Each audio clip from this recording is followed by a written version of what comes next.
When you grow older, there comes a quiet moment in life when the world feels like it has moved on without you, as if the pace of everything, conversations, technology, expectations, has quickened while your own rhythm has slowed, and in that slowing, a sense of invisibility creeps in, not because you're no longer valuable but because people have forgotten how to see what truly matters.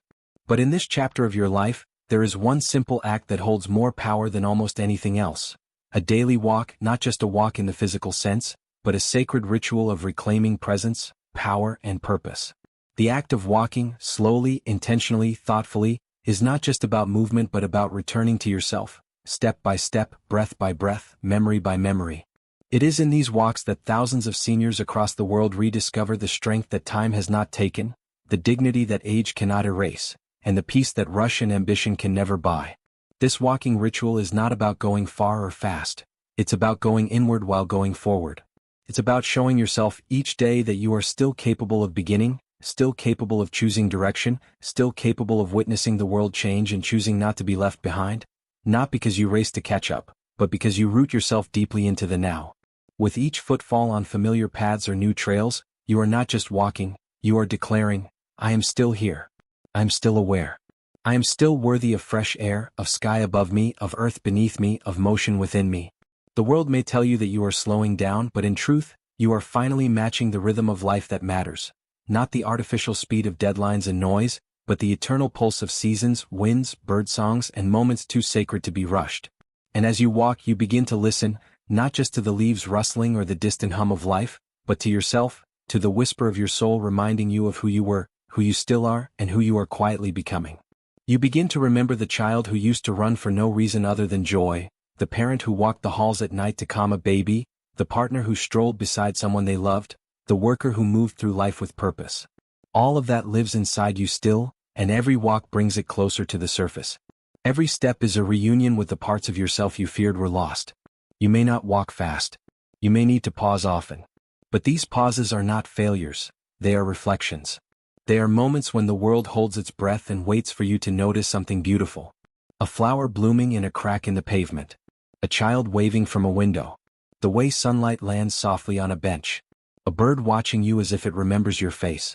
And in those pauses, you realize that the power of walking was never about arriving at a destination but about awakening to the journey, the one you are still on, the one that still holds surprises, blessings, and meaning. You do not walk now to escape or to prove anything. You walk to connect, to your body, to your breath, to your surroundings, to your memories. And more than that, you walk to affirm your presence in a world that too often overlooks its elders. But you know better now. You know that presence is not about being seen by many, but being known deeply by yourself. And so, this walking ritual becomes your form of silent protest, your quiet anthem, your personal ceremony of defiance and grace. You walk because you can.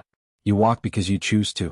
You walk because every step reminds you that the story is not over, not as long as your feet can carry your spirit a few more yards, a few more thoughts, a few more smiles toward the sun.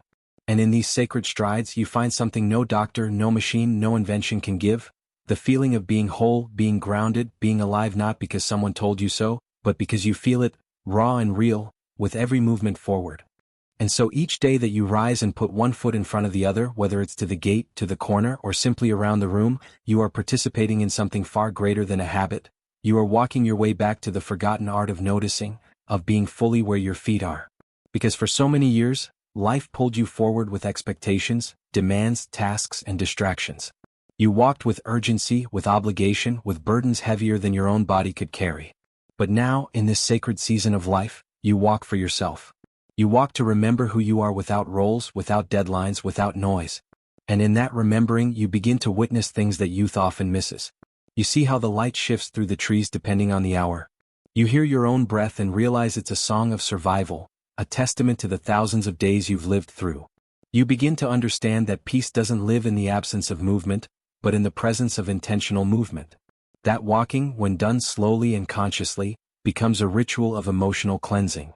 Each step shakes loose old regrets, and with every pause you lay down the weight of moments you no longer need to carry.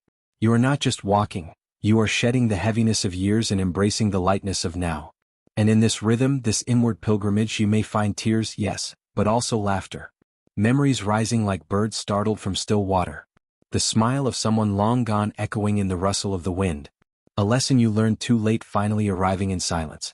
And though no one may see this, though no medals are pinned to your chest for this quiet courage, what you are doing is monumental. You are walking through your own history step by gentle step, greeting your past without fear and greeting your future without haste. Because now you know that dignity is not about speed but about presence. Confidence is not about posture but about peace. And freedom is not about how far you go, but how fully you arrive wherever you are. Your walk becomes a form of gratitude, not spoken but felt, a bow to the life you've lived, a nod to the strength that still hums in your bones, a thank you to the road that still rises to meet your feet. You begin to see that walking is not just a physical act but a metaphor for all of life. You've taken detours. You've fallen behind. You've wandered. You've returned. And yet here you are, still on the path. Still showing up. Still moving. And this movement is sacred because it is chosen, not forced. Because it is real, not rushed. And in your still strong steps lies a quiet defiance, that though time may have changed your body, it has not tamed your will. Though the world may have grown noisy, your silence has become powerful. And every time you step outside or across the hall or through the park, you are reminding the world, and yourself, that you are still capable of wonder, still deserving of space, still engaged in the art of becoming. And this truth, that becoming does not end until the final breath, is what makes your walking not a routine but a revolution.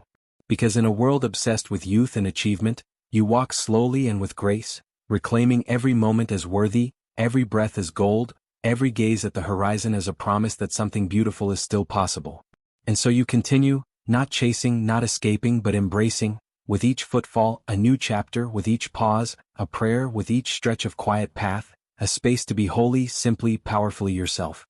And so you walk, not to arrive but to remember, not to cover ground but to reconnect with the very essence of who you are, and in doing so, you awaken something long asleep, your ability to witness the world with the eyes of someone who has endured, who has learned, who has let go. Each time your feet touch the earth, you reconnect with the quiet truth that the journey is not over, that you are still writing your story and that your life, no matter your age, is still filled with moments that matter. You begin to understand that the walk itself is not about where you go, but what you notice along the way. It is in the small things, the fluttering leaves, the echo of your footsteps, the breeze brushing your cheek, the nod from a stranger, that you find meaning again. And while others may rush to destinations, you begin to value the pauses, the moments in between, where the heart speaks the loudest. And sometimes, when you least expect it, you'll find tears forming, not out of sorrow but out of gratitude, gratitude for the time you still have, for the memories that keep showing up beside you like old friends, for the strength that remains in your step even after everything. You'll remember the times you once walked in haste, heavy with worry, unaware of the beauty around you. But now you walk with clarity, with intention, with reverence for the ground that still welcomes you. It doesn't matter how far or how long. It matters only that you still rise, still move, still claim your space in the world with every step. And on the days when the world feels heavy or your spirit feels small, your walk will be your return to power, a gentle, defiant declaration that you are not done becoming. Because as long as you can walk, even a few steps, you can still reach forward, you can still reflect backward, and you can still feel fully alive in this moment. You are not just walking through space, you are walking through time, through memory, through lessons, through grace. Every step is an invitation to soften, to slow down, to honor what still lives inside you. And the miracle is this: you do not need anyone's permission to begin. No one needs to understand it. You don't need applause, likes, or recognition. Your walk is yours alone, a sacred gift you give yourself, a ritual of returning home to the heart. And in these walks, you'll find yourself humming old songs, remembering forgotten prayers, seeing old places with new eyes.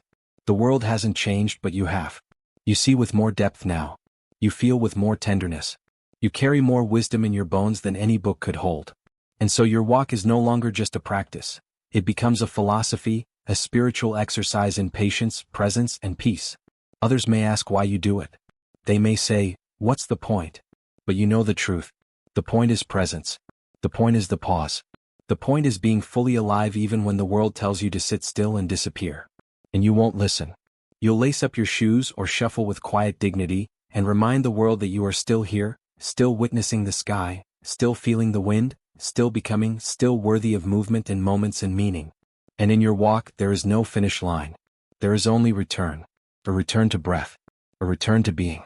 A return to you. And the truth is, what saves thousands of elders from emotional collapse, what saves them from loneliness, invisibility, and internal silence, is not a miracle cure. It is this small, sacred act of walking with purpose. Not to escape aging but to embody it with pride. Not to run from time, but to move within it like a song still playing. This is not about avoiding decline. This is about embracing dignity. Your walk is your mirror, your rhythm, your whisper to the world. I am not gone. I am not fading. I am not less. I am arriving every day with grace. And no matter where this path leads, I will meet it with the strength I've built in silence, with the stories I carry in my stride, with the wisdom written into every footprint I leave behind.